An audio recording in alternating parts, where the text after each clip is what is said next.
हम मुर्गा खाते हैं ना और दारू पीते हैं, तो ये आम दिनों में तो कम रहता है, लेकिन हमारे त्योहारों पर सबसे ज़्यादा इसी तरह के कुकर्म होते हैं। सबसे ज़्यादा निर्दोष जानवर होली के दिन कटेंगे खाने के लिए, सबसे ज़्यादा दारू बिकेगी होली के दिन। ये कैसे त्यौहार हैं यार? ज़रा ये बताना कि जो कुछ भी हम होली के नाम पर बकलोली करते हैं, हुड़दंग मचाते हैं, बेवकूफ़ी करते हैं, तो उसका कितना संबंध होली से है?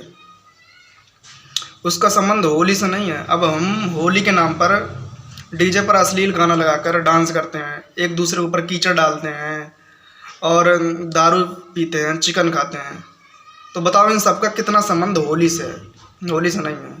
होली से क्यों नहीं है? क्योंकि हम होली का ना मर्म नहीं जानते, हम होली का अर्थ नहीं जानते। हमें इतना पता है कि जो होली है वो क्यों मनाई जाती है, लेकिन जो होली का अर्थ है, जो होली का मर्म है, हम वो नहीं जानते।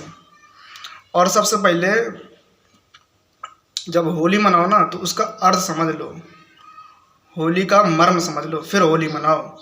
और ये जो बाकी तुम करते हो ना, हुड़दंग मचाते हो, बेवकूफ़ी करते हो, क्यों यार? धर्म का नाम ही खराब कर रहे हो। अब देखो, जो हम मुर्गा खाते हैं ना और दारू पीते हैं, तो ये आम दिनों में तो कम रहता है, लेकिन हमारे त्योहारों पर सबसे ज़्यादा इसी तरह के कुकर्म होते हैं। सबसे ज़्यादा निर्दोष जानवर होली के दिन कटेंगे खाने के लिए, सबसे ज़्यादा दारू बिकेगी होली के दिन। ये कैसे त्यौहार हैं यार? हम धर्म के नाम पर ऐसे कुकर्म कर रहे हैं, इससे धर्म ना और गर्त में जा रहा है। हमें ऐसे त्योहारों पर कर्म करने चाहिए जो हमारी चेतना को ऊपर उठाएं, लेकिन हम धर्म के नाम पर ऐसे काम करते हैं जो हमारी चेतना को और गर्त में ले जाते हैं। क्योंकि हमें त्योहारों को जो मर्म होता है हमें वो नहीं पता होता, अर्थ नहीं पता होता। हम बस त्यौहार मनाते हैं अपने मज़े के लिए, हमें उस त्यौहार के अर्थ से कुछ नहीं लेना देना, हमें मर्म नहीं जानना उस त्यौहार का। अब जो त्यौहार होते हैं ना, वो ऐसे अकारण ही नहीं होते हैं, उनका बहुत बड़ा महत्व होता है, वो बहुत बड़ी सीख देते हैं हमें। त्यौहार किस लिए होते हैं? त्यौहार इसलिए होते हैं कि हमारे जीवन की जो मूलभूत बातें हैं हम उन्हें भूल जाते हैं, तो उन बातों को याद दिलाने के लिए त्यौहार होते हैं। त्योहारों का अपना महत्व है, त्यौहार मनाओ, लेकिन इन घटिया तरीके से ना मनाओ। जितने ऊंचे से ऊंचे तरीका हो सके त्यौहार मनाने का, उस तरीके से मनाओ जो तुम्हारी चेतना को ऊपर उठाए, उस तरह का त्यौहार मनाओ। और इस तरह के त्यौहार मनाने से क्या फ़ायदा? जो धर्म का नाम खराब करे दूसरे की नज़रों पर और तुम्हारी चेतना को और नीचे गिराए, ये त्यौहार नहीं है।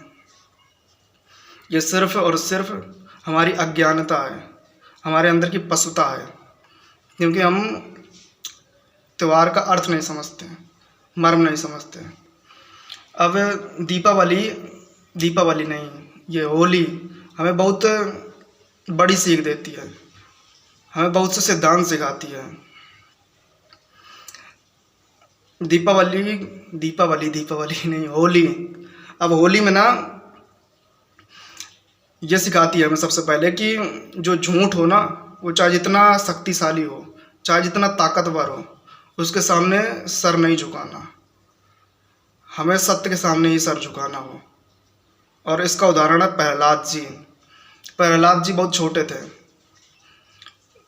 उनके पास कोई ज़्यादा शक्ति वगैरह नहीं थी, वो कमज़ोर थे, छोटे थे, लेकिन उनमें सरलता थी, निर्दोषता थी, मासूमियत थी। और उन्होंने कभी भी फरेब के सामने, अपने बाप के सामने सर नहीं झुकाया। और उनका जो बाप था ना, वो वरदान प्राप्त राजा था, उसने वरदान प्राप्त कर रखा था कि ना तो वो जल में मरेगा, ना ही थल में मरेगा, ना ही नभ में मरेगा, ना ही घर के बाहर मरेगा, ना ही घर के अंदर मरेगा, ना ही अस्त्र से मरेगा, ना ही शस्त्र से मरेगा, ना ही दिन में मरेगा, ना ही रात में मरेगा। तो इस तरह का वरदान प्राप्त कर रखा था उसने, तो वो बहुत शक्तिशाली राजा था। लेकिन फिर भी प्रहलाद जी ने उसके सामने सर नहीं झुकाया। कमज़ोर होने के बावजूद, छोटे होने के बावजूद उनमें एक सरलता थी, मासूमियत थी, निर्दोषता थी। तो पहली सीख तो ये मिल रही है कि झूठ कितना भी शक्तिशाली क्यों ना हो, हमें सर वहीं झुकाना है जहाँ झुकाना जाना चाहिए। हमें सत्य के सामने सर झुकाना हो, हमें सत्य की राह में चलना है। और होगा ये कि जब आप सत्य की राह पर चलेंगे ना, तो सबसे पहले आपके सबसे बड़े दुश्मन आपके करीबी होंगे, आपके नात रिश्तेदार, आपके सगे संबंधी ही आपके सबसे बड़े दुश्मन होंगे जब आप सत्य की राह पर चलेंगे। और ऐसा ही हुआ प्रहलाद जी के साथ। जब प्रहलाद जी ने सत्य की राह अपनाई तो कोई बाहर वाला नहीं आया उन्हें मारने के लिए। उनकी बुआ, उनके पिताजी ही उनके सबसे बड़े दुश्मन बन गए, उनकी जान के दुश्मन बन गए। तो याद रखना, यह भी सीख है कि जब सत्य पर चलोगे ना तुम, तो आपके खिलाफ आपका परिवार, पूरी परिस्थितियाँ, पूरी सत्ता आपके खिलाफ हो जाएगी, लेकिन फिर भी सत्य की राह नहीं छोड़ना, सत्य के साथ चलते रहना है। कोई भी ताकत आ जाए, कोई भी परिस्थिति हो, कैसा भी माहौल हो, कैसी भी शक्ति हो, किसी के सामने नहीं झुकना, किसी के रुकावे में नहीं रुकना, हमें सत्य की राह पर चलना है। यह है होली की दूसरी सीख। तो ऐसे ही एक और सीख है, जैसे कि तुम कितने भी चालाक हो जाओ, कितनी भी चालाकी दिखा लो, लेकिन अगर द्वंद्व छिड़ता है निर्दोषता, सरलता और मासूमियत के बीच, तो जीत हमेशा सरलता की ही होती है। जैसे कि प्रहलाद जी की बुआ बहुत चालाकी दिखा रही थी ना प्रहलाद जी का अंत करने के लिए, लेकिन बाद में उनकी ही चालाकी उनके अंत का कारण बन गई। तो चालाकी कुछ सीमा तक सही है, लेकिन बाद में वही चालाकी दिखाने वाले इंसान के अंत का कारण बन जाती है। और जो निर्दोषता होती है, सरलता होती है, मासूमियत होती है, वो सत्य के बहुत करीब होती है और सत्य की जीत होती है हमेशा। तो याद रखना, जीत हमेशा सरलता की होगी, मासूमियत की होगी। तो ये भी सीख हमें होली से मिलती है। लेकिन आज का ज़माना ऐसा है ना कि जो जितना चालाकी दिखाएगा, जितना चालाक होगा, उसे ही बहुत अच्छा माना जाएगा।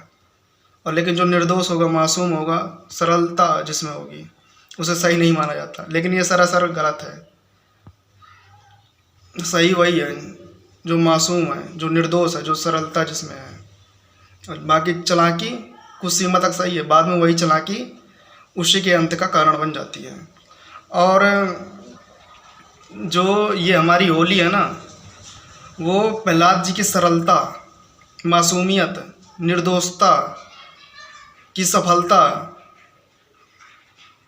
का त्यौहार है। और जो दुराचारी राजा था, प्रहलाद जी के पिताजी, अत्याचारी राजा था, उसके अहंकार और उसकी चालाकी और उसकी बहन की चालाकी की पराजय का वैभव है, त्यौहार है। तो इन चीज़ों से संबंध है होली का, ना कि ये मांस, मदिरा, हुड़दंग, पागलपंती से, बेवकूफ़ी से। इस चीज़ से संबंध है होली का। तो होली का जो मर्म है वो समझो और ऊंचे से ऊंचे तरीके से होली को मनाओ। और ये भी नहीं कि होली का विरोध करना है, एक जगह बैठ जाना है छिपके और होली नहीं मनानी। होली मनाने वाले सब गलत हैं, नहीं, होली मनानी है और ऊंचे से ऊंचे तरीके से होली मनानी है। और जैसे कि बहुत से जो कुप्रथा है ना होली में, जैसे अंडे फेंके जाते हैं और कीचड़ वगैरह डाला जाता है।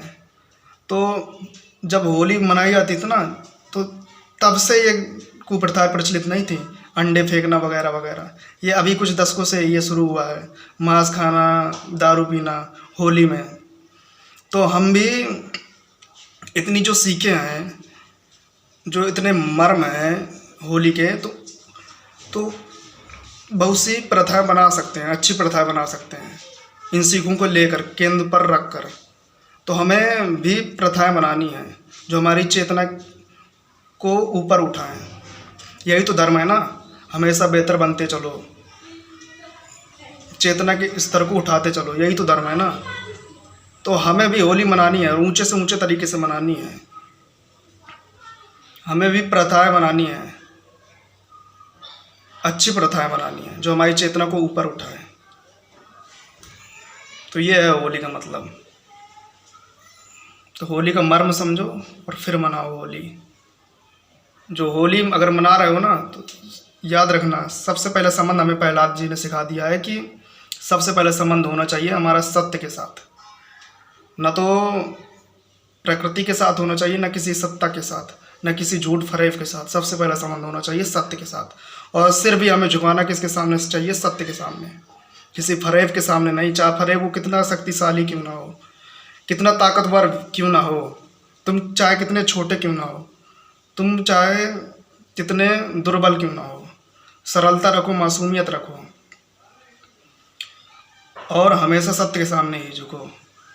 तो इतनी सारी सीखें हैं होली की, लेकिन हम सीखों को एक साइड रखते हैं और अपने मज़ों को एक साइड रखते हैं। और जितने भी त्यौहार हैं ना, सबकी दुर्गति सिर्फ इसी कारण हो गई, हमारे मज़े के कारण।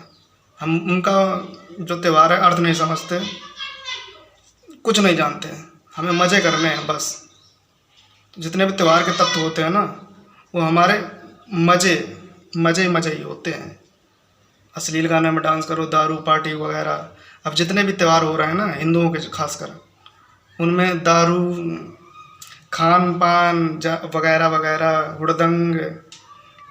अब जैसे शिवरात्रि निकली अभी, तो बस शिव जी के नाम पर भांग गांजा दारू वगैरह चल रहा है, शिव जी के नाम पर, धर्म के नाम पर।